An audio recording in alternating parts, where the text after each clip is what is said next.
인데 좀 나아지지 않을까 싶고요. 오늘 말씀은 로마서 14장 1절부터 12절 말씀, 우리 지난주에 함께 주일에 보았던 말씀입니다. 그러니까 늘 초대교회 하면 늘 동경의 대상이잖아요. 막 교회가 늘 어려울 때도 초대교회로 돌아가자. 그러면 늘 그래서 교회는 이상적인 교회 하면 초대교회인데 로마 교회도 초대교회 중에 하나예요. 하지만 로마 교회도 이런 저런 문제가 있었고, 특별히 이제 뒤에도 좀 몇 가지 문제가 더 나오지만 14장은 이 먹는 문제, 나를 지키는 문제, 절기를 지키는 문제, 이것 가지고 교회가 분열하는 아무것도 아닌 것 같은데 그런 일들이 그 이상적이라고 하는 초대교회에 있었다는 것, 참 안타까운 일이죠. 있었다는 겁니다. 그래서 먼저 1번을 보시면 이제 믿음의 약함과 강함은 아래와 같이 음식, 고기가 이제 직결되죠. 음식 및 날, 절기, 준수와 관련되어 있습니다. 이제 아래와 같이예요. 그래서 아래 보면 믿음이 강함은 지난 주일에 말씀드렸듯이 모든 걸 먹을 만한 믿음이 있고 2절에 나옵니다. 왜 모든 날을 같게 여겼습니다. 5절. 이제 이것을 이방인 그리스도인들은 모든 걸 먹었죠. 돼지고기 안 먹지 않았죠. 그들은 모든 걸 먹었고, 또 정결 예식을 거치지 않으면 안 먹는 유대인과는 달리 가볍게 아주 편하게 먹었단 말입니다. 모든 날을 같게 여기고, 이방인들에게는 안식일이라는 게 존재하지 않죠. 근데 이제 그러니까 그들이 예수를 믿었다고 갑자기 안식일이 들어온 게 아니에요. 여전히 안식일은 지키지 않았습니다. 근데 이들이 믿음이 강하다고 이제 본문에서 분명히 이야기하고, 오히려 믿음이 약함, 철저하게 지키지만 믿음이 약하다고 표현을 합니다. 2절, 채소만 먹었어요. 왜냐면 이 고기는 제사 음식이라고 딱지가 붙거나 무슨 그게 아니니까, 이 고기가 제사 음식에 쓰였는지 쓰이지 않았는지 알 방법이 없는 거예요. 그러니까 아예 안 먹어버리고 채소만 먹는 겁니다. 철저하게 정결을 지키겠다고.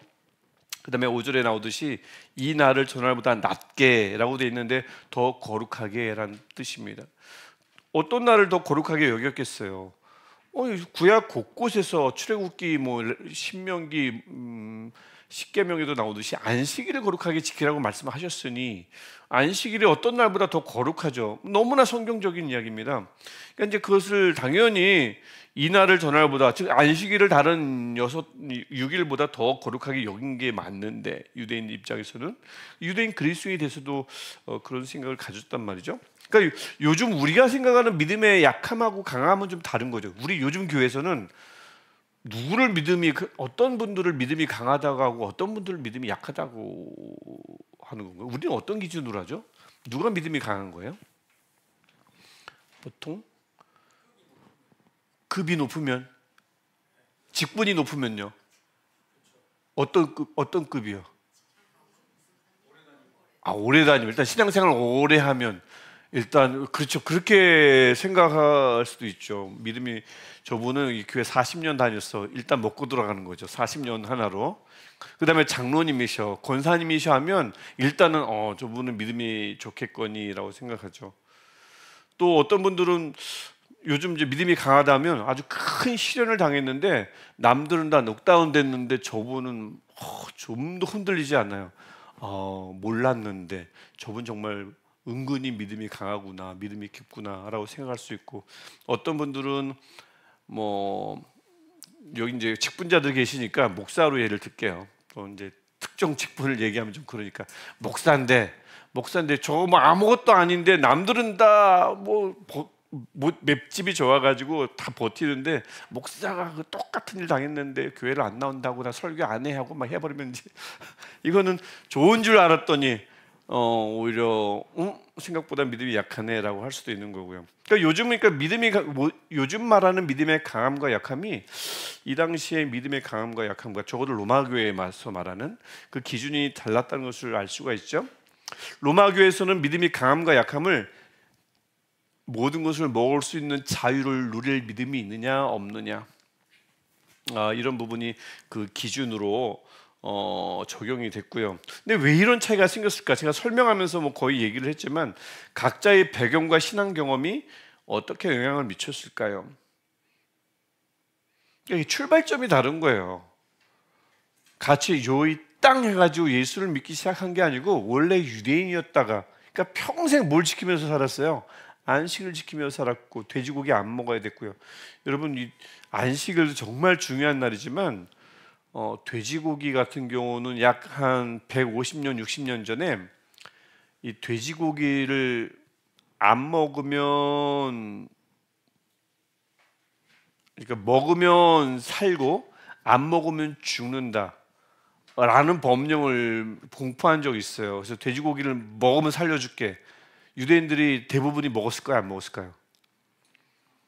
안 먹었어요. 그래서 죽임을 당했어요. 그래도 안 먹었어요. 그 돼지고기 하나가 뭐라고? 그만큼 먹는 문제가 유대인 사회에서, 그렇다고 다 안 먹은 건 아니에요. 살려고 먹은 사람들도 있대요. 먹은 사람들도 있지만 이 차라리 죽음을 택하지 돼지고기는 안 먹겠다. 이게 유대인들이었단 말이죠. 그 유대인들의 일부가 그리스도인으로 개종이 됐어요. 그랬다고 안식일을 버렸느냐? 아니요, 안식일을 계속 지켰습니다. 그러면 고기, 특별히 돼지고기는 절대 안 먹었죠. 이제 그런 이들이 로마 교회 안에 있는데 나중에 이제 이방인들도 이들의 전도에 의해서 그리스도인이 됐지만 유대인 그리스도인들이 똑같이 유대인이 되라고 주장한 사람들도 있긴 하지만 대부분의 사람들은 돼지고기 먹었어요. 평상시처럼 안식일을 안 지켰단 말이죠. 이들이 한 교회에 왔어요. 갑자기 와가지고는 이렇게 신앙생활 하는데 토요일 날, 예를 들면 이런 일이 분명히 있을 거잖아요. 우리 토요일 날 축구하자. 근데 일부 그리스도인들이 안 와요. 보니까 죄다 누구예요? 유대인 그리스도인이에요. 우리는 토요일 날 아무것도 안 해. 우리 토요일 날 우리 헌신에 전도하자. 우리는 토요일 날 아무것도 안 해. 그러니까 이런 것들이, 제가 이제 예를 들었지만 이런 것들이 얼마나 불거졌겠어요. 우리 잔치하자, 우리 회식 가자 해서 뭐 교인들끼리 막 음식을 차렸는데 돼지고기, 삼겹살, 돼지 바베큐 막 이게 막 나온 거예요. 돼지 불백 막 나온 거예요. 유대인 그리스도인들 얼마나 마음이 불편했겠어. 우리는 안 먹는데. 그럼 그들은 또 같이 있으면서 먹었겠죠. 식사 교제할 때 막 고기도 먹고 그랬겠죠. 그러니까 이게 계속 불거지면서 상대방에 대한 감정이 자꾸 안 좋아졌을 거예요. 안식일을 정말 중요시 여기는 유대인 그리스도인, 안식일이 뭐가 어때서? 라는 이방인 그리스도인들. 출발이 다르다 보니까 신앙하는 방식이 달랐고, 근데 한 교회에서 뭔가를 할 때마다 자꾸 부딪혔을 거예요. 특별히 이제 안식일도 그렇고. 여러분, 옛날에 예수님이 요한복음 10장에서 수전절해서 성전이 정화된 사건, 성전이 빼앗겼다가 유대인이 그걸 회복해요. 마카비 혁명이라고 그럽니다. 그래서 성전에 막 돼지 형상을 성전 안에 막 갖다 놓고 그랬던 것을 다 깨끗하게 치워요. 그래서 그 절기를 수전절이라고 하는데, 그때 어떻게 유대인들이 약했거든요. 근데 어떻게 성전을 다시 탈환했을까요? 단 한 번도 유대인들이 이긴 적이 없어요. 왜 못 이겼냐면 이방인들이 꾀를 썼어요. 유대인들을 언제 죽이면 이 사람들이 하나도 저항 안 할까요? 안식일날 쳐들어가면 저항을 안 하는 거예요. 일하면 안 되니까. 그러니까 이것만 보더라도 유대인들에게 있어서 안식일이나 돼지고기, 차라리 죽음을 달라 돼지고기를 먹느니. 그 다음에 안식일날 칼을 들고 쳐들어와도 이들이 싸우지를 않은 거예요. 안식일이기 때문에. 그런데 이제 마타디아스라는 한 사람이 이러면 우리 다 죽는다. 안식일이라도 싸우자. 이거는 안식일보다 더 중요한 게 성전을, 우리 이스라엘을 보호하는 것이다. 그래서 안식일날 싸우기로 작정을 하고 싸우는 바람에 이들이 전멸당하지 않고 이들이 결국은 성전도 탈환할 수 있었던 거거든요. 그만큼 안식일과 이 먹는 문제, 고기 문제는 굉장히 중요했다. 근데 그게 예수 그리스도인이 되면서도 그대로 그 문제가 여전히 남아 있었다는 거죠. 이제 2번으로 넘어가기 전에 제가 한번 질문 드리고 싶은데, 그래서 이제 모든 날을 같게 여기는 것이 믿음이 강한 거고, 어떤 날을, 특정한 날을 더 거룩하게 여기는 것이 믿음이 약한 것입니다. 오늘 본문은 분명히 그렇죠. 그러면 우리는 7일 중에, 이제 밑에 적용 문제 없기 때문에 미리 여쭤보는 겁니다. 우리는 7일 중에 어느 날이 가장 거룩한 날이죠? 더 거룩한 날이? 주일이죠. 그러면 5절에 우리 믿음이 약함에 해당되는 이 날을 저 날보다 낮게 여기는 거에 해당되는 거죠. 일단은 맞죠? 위에 있는 모든 날을 같게 여기는 건 아니잖아요. 주일이 가장 더 거룩하게 해서 우리 주일 성수라는 말을 쓰지 월요 성수나 화요 성수 이런 말은 없잖아요. 주일 성수만 있지. 화요일 성수는 없단 말입니다. 그러면 어떻게 되는 걸까요? 본문은 분명히 모든 날을 같게 여기는 것이 믿음이 강한 것, 다르게 여기는 것이 믿음이 약함인데, 우리는 요즘 교회에서 주일을 가장 중요시 여기고 가장 거룩한 날로 부르잖아요. 그래서 주일 성수란 말을 쓰지 않습니까? 어떻게 생각하세요?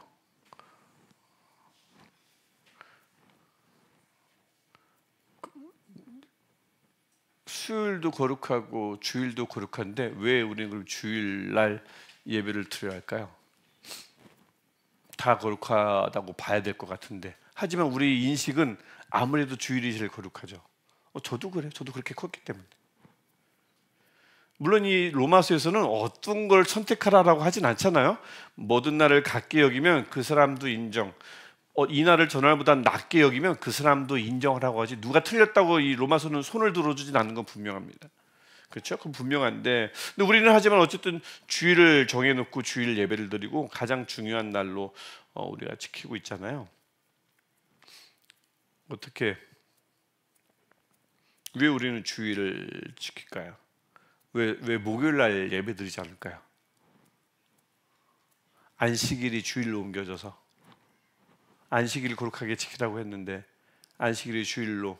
하지만 안식일을 거룩하게 지키라는 말씀은 있지만 성경에 어디에도 주일을 거룩하게 지키라는 명령은 없습니다.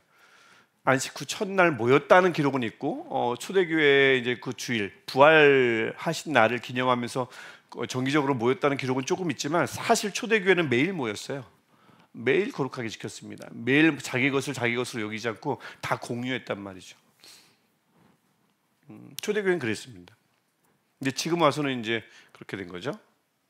그래서 이 무조건 이제 주일 성수, 물론 그 개념은 본문에 따라서 그건 잘못됐다 그렇게 생각하면 안 됩니다. 모든 날을 같게 여기나 이 날을 저 날보다 낮게 여기나 둘 다 인정하라는 것이 본문의 말씀이므로, 다만 왜 주일을 지키는가 라고 한다면 11조와도 관련시켜서 말씀을 드릴 수 있을 것 같아요. 여러분의 가지고 있는 것은 다 하나님의 것입니까? 그렇죠. 우리 가지고 있는 건 뭐든 다 하나님의 것이죠. 근데 왜 하나님의 것을 하나님께 다 드리진 않습니까? 왜 11조 10분의 1만 드립니까? 하나님의 것이 다 하나님의 건데 왜 10분의 9는 우리가 갖습니까? 예, 하나님이 다 내놓으라고 하시진 않았거든요. 그럼 이제 우리는 사실 초대교회 사도행전만 조금만 읽더라도 사실은 모두가 자기 것을 다 내놨어요. 사도의 발 앞에 다 두면 사도들이 그것을 다 받아가지고 각 성도들의 필요대로 그것을 공평하게 나눴단 말입니다. 이런 선이 있었는데, 요즘은 우리가 이제 그럴 수 없고, 대신 11조가 왜 의미가 있냐면, 우리가 가지고 있는 모든 것이 다 하나님의 것이지만 그것을 다 하나님께 바치고 나면 우리가 생활할 수가 없잖아요. 그것을 하나님도 아시기 때문에 우리에게 11조를 요구하시지 모든 것을 다 바치라고 요구하지 않습니다. 그렇다면 11조를 바칠 때 늘 그 마음은 뭐냐면 이런 마음이어야겠죠. 사실 내가 가지고 있는 모든 것이 하나님의 것인데 다 바칠 수 없잖아요. 누군가는 다 바치는 분도 있지만 다 바치면 당장 생활이 안 되잖아요. 하나님의 것이라고 아무리 생각하더라도. 그러니까 말씀대로 10분의 1을 드리며 아버지께 헌금을 드리되, 누군가는 이렇게 말씀하신 적도 있어요. 나는 의무를 다했다라는 마음으로 11조를 드리지 말고 사실 내 모든 것이 아버지의 것인데 10분의 9를 우리에게 주셔서 생활할 수 있게 하시는 그 하나님의 은혜에 감사하며 죄송한 마음으로 10분의 1을 드려라, 이렇게 말씀하신 분도 계셨는데 나름 의미가 있다고 생각합니다. 다 드릴 수는 없죠. 10분의 1을 정해서 드림으로써, 하지만 그 드릴 때마다 나의 모든 소유가 아버지의 것임을 고백하는 마음으로 10분의 1을 드리는 거잖아요. 그래서 이 똑같은 원리로 이 주일도 마찬가지죠. 사실 초대교회처럼 월요일부터 주일까지 막 매일 여기서 막 예배하고, 그걸 이제 나중 나름 따라했던 것이 종교개혁 이전에, 제가 언제 한번 설교 때 말씀드린 적 있죠. 수천 번의 예배를 왜 로마 카톨릭이 드렸을까요? 월요일부터 주일까지 그냥 주구장창 예배 드린 거예요. 초대교회가 그랬으니까, 매일 모였으니까. 그랬지만 지금은 그럴 수가 없잖아요. 그러니까 이제 주일은 아무래도 우리가 전통적으로 다 쉴 수 있고, 그러니 다 모일 수 있는 유일한 시간이고, 또 안식일의 의미가 주일로 옮겨졌고 해서 주일날 드림과 동시에 내가 주일날 예배를 드렸으니 약간 11조와 똑같은 의미입니다. 내 의무를 다했으므로 당당하기보다는 사실은 월요일부터 토요일까지 날마다 아버지께 예배를 드려야 되는데, 그때는 삶으로 예배를 드릴 수밖에 없고, 일주일에 한 번 이렇게 이 날을 나의 날이 아니라 주의 날로, 마치 11조처럼 주의 날로 고백하면서 드리되, 사실은 6일도 다 주의 날인데 주님, 저는 6일까지 다 드릴 수는 없습니다 라는 죄송한 마음으로 아버지께 드리는 것이 맞다, 이런 말씀을 11조를 말씀하시면서 가르쳐 주셨던 선생님이 계셨어요, 영국에서. 그래서 나름 의미가 있다는 거죠. 11조를 드리면서 당당해하지 말라, 주일 예배를 드리면서 당당해하지 말라, 나머지 6일도 드리지 않으면서, 나머지 10분의 9도 드리지 않으면서 당당해하지 말고, 긍휼을 베푸신 아버지께 죄송한 마음으로, 불쌍히 여겨달라는 마음으로 11조를 드리고 일부 헌금을 드리고 주일 와서 예배를 드리라, 이렇게 말씀을 하신 선생님이 계셔서, 저는 이제 그 의미가 요즘 와서는 이제 맞다고 보고요. 그래서 이 본문뿐만 아니라 사도행전과 맞물려서 보면 사실 월화수목금토 주일 중에 무엇이 더 거룩하다 볼 수는 없는 거죠. 무엇이 다 거룩하고 다 예배가 드려져야 되고, 하지만 우리가 다 그럴 수는 없으니 안식일의 의미가 옮겨진 주일날, 또 다 사회가 쉬니까 그날 함께 모여서 이 날을 주의 날, 주께서 부활하신 날로 정하고 예배하신 거죠. 주일날이 가장 거룩하다고 보기는 좀 어렵지 않나, 저는 개인적으로는 이렇게 생각합니다. 그래서 오늘 이 본문에도 그렇듯이 모든 날을 같게 여긴다는 것을 하찮게 여긴다는 게 아닙니다. 모든 날을 다 동일하게 거룩하게 여기는 것이 믿음이 강한 거고요. 그렇게 못하니까 이 날을 전날보다 낮게 여겨서 그 한 날을 더 거룩하게 여기는 것, 이건 이제 믿음이 약하지만 그것도 로마서에서는 그것을 인정하고 있는 것입니다. 그래서 이런 각자의 배경과 신앙 경험이 그런 영향을 이렇게 준 겁니다. 이방인으로부터 시작했던 그리스도인, 유대인으로부터 시작했던 그리스도인에 따라 날이나 음식 먹는 거에 대해서 좀 다른 시각을 갖고 있었습니다. 그런데 이들이 다르구나 하면 됐는데, 아까 서두에 말씀드렸듯이 싸웠단 말이에요. 근데 2번 문제 보십시오. 4절에서 바울은 신자들이 서로를 비난할 때 사용했던 표현을 언급합니다. 4절, 그들은 서로를 어떤 말로 비판했을까요?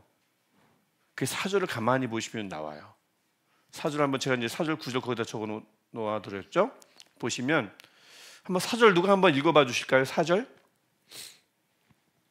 남의 아이를 비판하는 너는 누구냐? 그가 서 있는 것이나 넘어지는 것이 자기 주인에게 있음에 그가 세움을 받으리니 이는 그를 세우시는 권능이 주께 있음이라. 아멘. 지금 여기서 사도 바울이 표현한 것 중에 그 당시 로마 교회 신자들이 서로를 비난할 때 썼던 표현이 나오는 거예요. 어떤 표현을 썼을까요? 그냥 틀렸어, 나빠, 이렇게 표현한 것이 아니겠죠. 여기서 사도 바울이 말하는 걸 보니까 서 있는 것이나 넘어지는 것이나, 세움을 받는 것, 세우시는 권능, 이 세우시는 권능이 누구에게만 있다고요? 주님께 있다고요. 그러니까 믿음이 강한 자와 믿음이 약한 자, 규칙을 준수하는 자와 규칙을 초월하는 자들이 서로를 비난할 때 그러다 무너진다고 비판을 했던 모양입니다. 그렇게 규칙 지키지 않으면 신앙 무너져. 그렇게 규칙을 초월하지 못하고 묶이면 신앙 무너져 라고 했던 모양입니다. 그러니까 사도 바울이 남을 비판하는 너는 누구냐라고 하면서 서 있는 것이나 넘어지는 것이나 주인에게 있고 또 그가 세움을 받을 거라 얘기하고, 왜냐하면 그 권능은 주께 있기 때문에. 그래서 단순히 그냥 나쁘다 막 이렇게 막 비난한 게 아니라, 그렇게 신앙생활하면 못 써라고 얘기하면서 그렇게 신앙생활하면 신앙이 떨어지고 무너진다고 얘기했던 모양이에요. 그것을 4절에서 사도 바울이 받아가지고 그 소식을 받은 그대로 세우느냐 넘어지느냐를 얘기하고, 세움은 주께서 하실 것이고요. 왜냐하면 그 권능은 주님께만 있기 때문이라고 말씀을 하는 거죠. 그래서 바울은 왜 그것이 심각한 잘못이라고 이런 표현을 쓰면서 비판하는 것이 왜 심각한 잘못이라고 말했냐면, 지난 주일도 말씀드렸듯이 3절은 이제 제가 언급하지 않았습니다. 지난 주일에 하나님이 그들을 받으셨는데 왜 서로가 서로를 향해서 너 그러면 하나님이 받지를 않아? 하나님이 용서하지 않을 거야. 구원 얻지 못할 거야. 신앙이 무너질 거야. 3절, 이는 하나님이 그를 받으셨습니다. 하나님이 받으셨는데 누구를 향해서 그러면 하나님이 좋아하시지 않나? 하나님이 기뻐하시지 않나? 이거는 옳지 않다는 얘기죠. 그게 3절이고 4절은 왜 심각한 잘못이냐면 4절에 세우시는 권능은 오로지 주께만 있다는 것인 거죠. 그래서 신성모독이라는 것을 지난 주일날 잠깐 언급을 했지만, 신성모독이라는 것이 뭡니까? 하나님 무시하는 거잖아요. 대놓고 하나님의 주권을 넘보는 것입니다. 근데 이것이 바로 남의 하인을 비판하는 것이야말로 하나님을 무시하고 하나님의 권능을 넘보는 것이니 신성모독 중에 모독인 거죠. 서 있는 것, 넘어지는 것, 세우는 것 모두 다 하나님의 권능입니다. 맞습니까? 우리가 지금 서고 넘어지는 것도 하나님 주님께 있습니까? 주님께 있는 거 주님의 권능인 거죠. 저의 권능입니까? 아니에요. 아니에요. 제가 어찌 남의 하인을 비판하는 너는 누구냐의 대상이 되겠습니까? 그럴 수 없고요. 서 있는 것이나 넘어지는 것이 다 주인에게만 있습니다. 그 주님이 세움을 주십니다. 권능은 주님께만 있습니다. 이거는 분명한 겁니다. 이게 믿음인 거죠. 그래서 마지막 문제 보시면, 그래서 사도 바울이 그 세우시는 권능이 있는 주님, 그 주를 위하여라는 말을 그 세 구절에서 5번이나 반복합니다. 주를 위하여, 주를 위하여. 보시면 쭉 그렇게 나옵니다. 그래서 그리스도인의 삶 전체가 뭐 사나 주나 너무나 유명한 말씀이라고 그랬죠. 주님의 영광을 최우선으로 두는 삶이어야 함을 강조합니다. 주를 위하여라는 말은 주님의 영광을 최우선으로 두는 이라는 뜻입니다. 그래서 그런 삶이어야 함을 강조합니다. 그 이유는 무엇이냐면, 이게 그냥 하나님이 정해놓은 그냥 단순한 규칙이 아니라 9절에 나오는 내용을 통해서 정해진 겁니다. 9절에서 그리스도께서 뭘 하셨어요.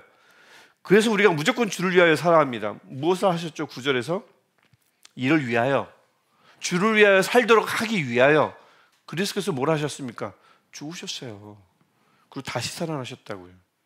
그러니까 우리가 주를 위하여 살지 않으면 역으로 예수님의 죽음과 부활을 무시하고 우습게 여기고 헛되게 하는 겁니다. 뭐 우리가 그렇게 무시한다고 주님의 부활이 헛되어지는 건 아닙니다만 우리의 태도가 그렇다고요.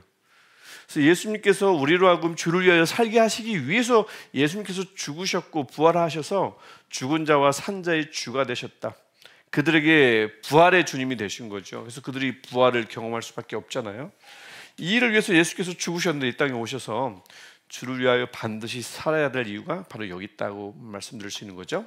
이게 이제 전체 내용이고, 정리와 적용으로 좀 약간 제목을 타이틀을 바꿔서 로마서 14장 1절부터 12절은 제가 읽어드리겠습니다.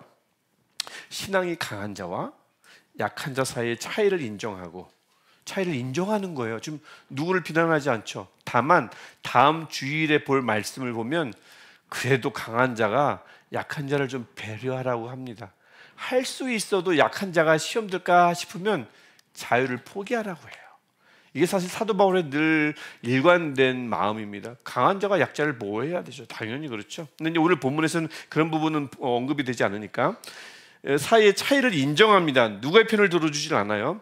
그래서 서로를 판단하지 말며 모든 것이 주님을 위한 것이어야 함을 말씀합니다. 특히 우리가 판단의 주체가 아니라 하나님께서 각 사람을 세우시고 판단하시는 분이심을 역설하고 있습니다. 왜냐하면 우리는 다 주의 것이고 즉 하나님의 하인이에요. 마지막 때 심판대 앞에 서서 12절 말씀 그대로입니다. 우리 각 사람이 자기 일을 하나님께 짓고 이실 짓고 할 것이기 때문입니다. 그래서 지난 주일날 함부로 판단하거나 차이를 인정하지 않거나 그렇게 했을 때 심판대 앞에서 도대체 무슨 말씀을 아버지께 들으려고 그러느냐라고 제가 여쭤본 적이 있습니다. 그래서 굉장히 이게 14장 1절부터 12절의 내용의 핵심이고요. 1번 문제를 보시면 그럼 이제 묻는 겁니다. 문의드리는 거예요. 신앙적으로 나와 다른 의견을 가진 형제자매를 만나신 적 있죠? 있잖아요. 저분은 왜 기도를 저렇게 하지? 저분은 왜 찬양을 이렇게 하지? 그럴 때가 있지 않습니까? 그래서 그들을 어떻게 대해왔으며 어떻게 대한 적이 있습니까? 혹시 내가 다른 성도를 판단하거나 정죄했던 경험은 없으십니까? 그때 왜 그렇게 하셨나요? 그때 이유는 무엇입니까? 반대로 내가 다른 성도들에게 판단받는다고 느낀 적이 있다면 언제며 그때 내 반응은 어땠나요? 판단하신 적이 있나요? 판단받으신 적이 있나요? 그냥 신앙적으로 다르다는 이유로, 신앙적인 의견이나 방식이나 이런 것들이 다르다는 이유만으로 판단했거나 판단받은 적이 있는지 한번 나눠보시면 되고. 알겠습니다. 누가 알람 맞춰놓으셨어요? 다음 주도 맞춰놔주세요. 딱 좋은데요? 그래서 한번 보시고, 우리는 매일 저 같은 1번, 2번 넘어가기 전에 1번 같은 경우 신앙적으로라기보다는 어떤 목회적 관점에서 저는 조금 다른 목사님들하고 조금 다르거든요. 그런 것 때문에 그냥 다르다고 안 하고 일방적으로 틀렸다는 말을 우리나라 와서 지금 몇 번 들은 적은 있습니다. 외국에서는 한 번도 들은 적이 없는데 여기는 다르면 틀리다고 무조건 얘기를 하더라고요. 그래서 저는 개인적으로 그렇게 지금 당해본 적은 있습니다. 가능한 한 남을 제가 판단하려고 하지는 않습니다. 모르죠. 저도 모르게 좀 이상하다 이렇게 좀 생각을 하는지 모르겠지만 가능한 한 판단 안 하려고 노력하고요. 두 번째, 우리는 매일 살면서 크고 작은 선택을 합니다. 뭘 먹을까? 습관, 어떤 습관을 우리 또 몸에 뱉죠? 생각한 게 말로 나오고 행동으로 나오지 않습니까? 행동 등을 결정할 때 이것이 정말 주님을 위한 것인가? 아까 주를 위하여가 5번이나 반복됐는데 하나님께 영광이 되는 선택인가? 고민해 본 적이 있으신가요? 아니면 나는 평소에 어떤 기준으로 음식, 습관, 생각, 말, 행동 등입니다. 예시예요. 이외에 많은 것들이 있겠죠. 어떤 기준으로 선택해 오셨는지 한번 돌아보시고요. 3번은 이제 1번과 2번에 관한 질문입니다. 위 두 질문을 바탕으로 주의 소유된 자잖아요. 우리가 다 주의 것이잖아요. 맞죠? 우리가 다 주의 것입니다. 주의 소유된 자로서 우리의 삶을 돌아보고 이번 주에 실천할 수 있는 적용점을 한 가지 한번